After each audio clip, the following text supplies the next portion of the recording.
The Littlest Mummy. Yeah. We'll read this book next. Alright, let's get to it. The Littlest Mummy, written by Brandi Dougherty, illustrated by Michelle Lisa Todd. I like how it has a little mouse right here. And a little mummy. And some fall leaves. Alright. Ignore the cat's feet in the background. She's napping on the other two books. So we're going to read this one. There's a mommy kid and a mommy dog.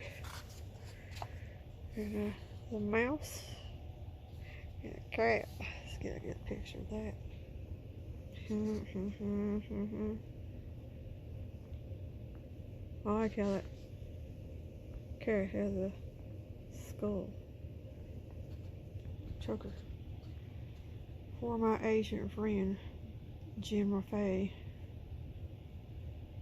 For Mom and Dad. I just want to show you something. I think it fell. I'll show you after. No, I'm out. I'll show it now. Isn't that cute? And I got this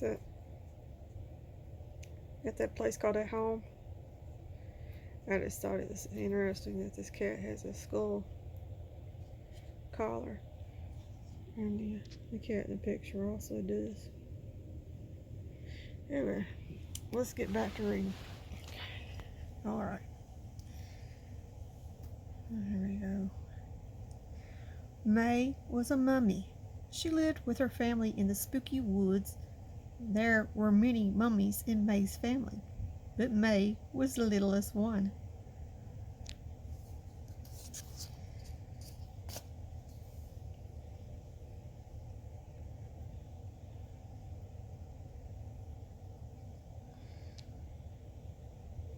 It was almost Halloween, and May was excited. This year, she was finally old enough to join the family's dance team at the big Halloween bash. She couldn't wait. She just had to learn their special mummy dance routine.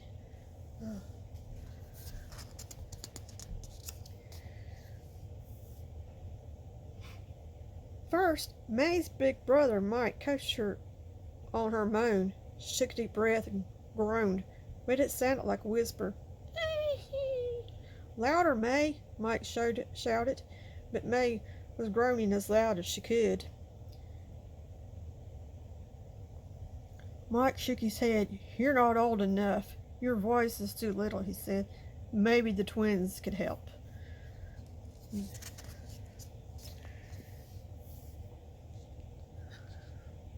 May knocked on the door of her twin sister's bedroom. I tried the dance, she told them. Oh, I need help with the dance, she told them. So Marnie and Melissa showed May how to shuffle. They shuffled slow in rhythms, dragging their feet across the room. Why does that look like Wednesday Addams?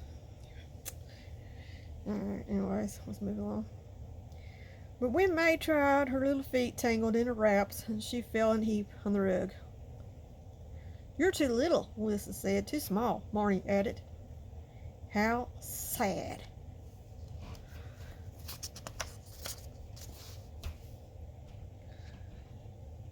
May found her dad in the garage. He was building a special coffin. I can't do the mummy dance, May sighed. Nonsense, her dad boomed.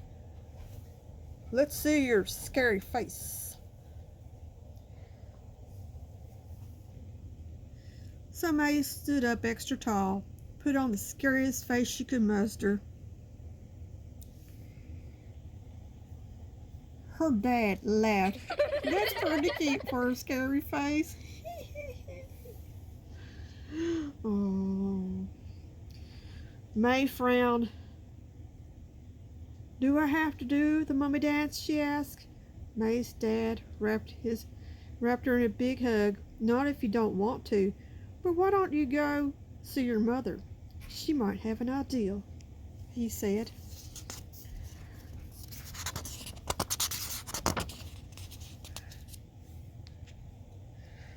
May's mother was in the basement. She was making extra tattered wraps for the big night. Your wraps are ready, May's mom told her. They'll be perfect for the big dance. Ooh, awkward. She looked like a pile of toilet paper. I'll have to make some adjustments, her mom said, looking worried. Ooh. I skipped some more. So May tried them on, but the wraps were too big for her tiny body. I have a problem skipping words, right? She looked like a pile of toilet paper. I'll have to make some adjustments, her mom said, looking worried. May wandered through the spooky woods. She was sad. She knew there had to be something special she could do, even if she was little. Ooh. May sat down on a log to think. Just then, she saw something crashing through the trees. It was a witch! And she was little, just like May. The witch fell from her giant broom right in front of May. Ooh. That's where the cat comes from. The dog and the cat and went to the mummy. Oh, this is getting good.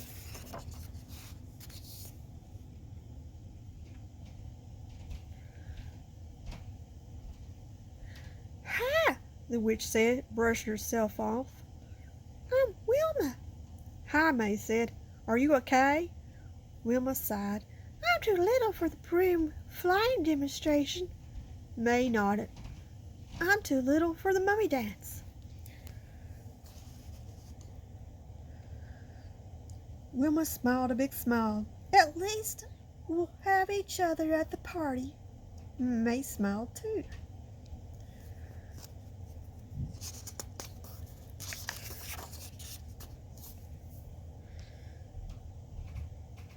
Soon Halloween night arrived. All of the spooky woods was celebrating. But when it was time for May's family to start their dance, May stood in the corner and watched. She didn't want to dance.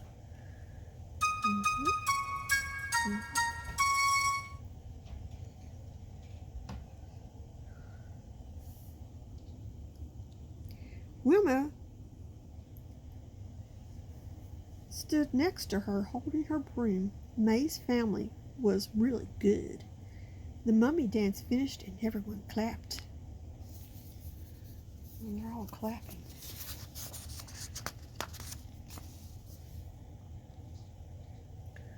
Then the crowd was quiet, too quiet. Music started playing, but no one danced.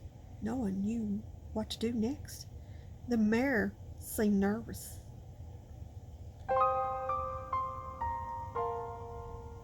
May looked down at Wilma's broom. She had an idea. May led Wilma to the side of the dance floor. Let's do the limbo, she said.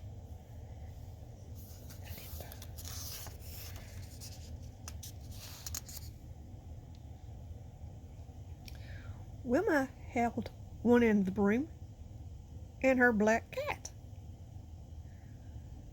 held the other end. May shimmied under the broomstick. She and Wilma laughed. So did the whole party. When it was Wilma's turn, a line started to form behind her. Everybody wanted to limbo. There's a werewolf and I'm not sure what that is. Probably a vampire. Okay.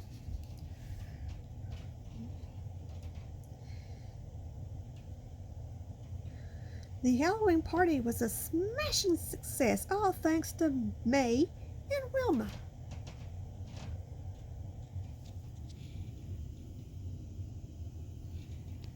They're all lined up. Wanting to limbo.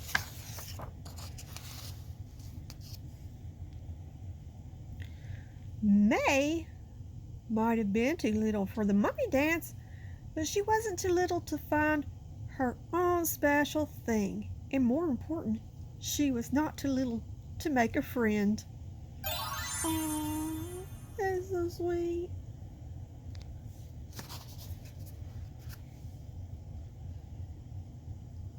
Mm-hmm.